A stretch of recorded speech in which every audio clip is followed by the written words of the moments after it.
HPV vaccine? Pag-usapan natin yan. Ano ba ang HPV?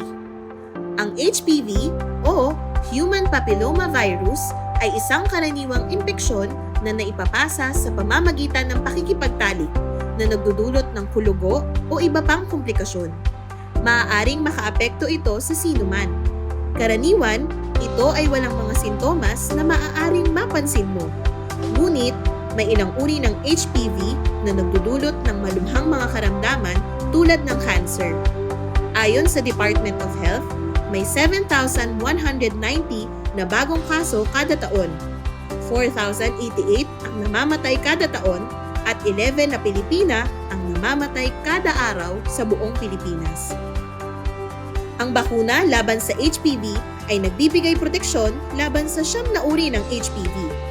Ito ay maaari ring magdulot ng malubhang mga karamdaman tulad ng cancer. Ngunit ang pagkakaroon ng HPV vaccine ay maaaring magbigay ng proteksyon sa iyo. Proteksyon ito laban sa 90% ng cervical cancers at 90% ng kulugo na tumutubo sa ari. Alam mo ba kung bakit mahalagang makuha ang bakuna sa murang edad? Kapag kayo ay bata pa, mas maganda ang immune response ninyo sa bakuna. Kaya mahalaga na makakuha kayo nito ngayon upang maprotektahan sa hinaharap.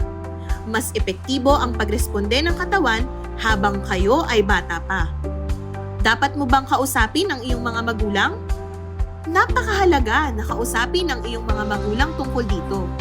Ito ay upang makakuha ng approve galing sa iyong mga magulang para makuha mo ito ng libre sa pinakamalapit na center. Bibigyan ka ng 2 dosage na may pagitan na 6 na buwan. Para sa ibang katanungan, magtungo sa pinakamalapit na health center. Magpabakuna? Magpabakuna! Ang mustara! Magpabakuna laban sa HPV!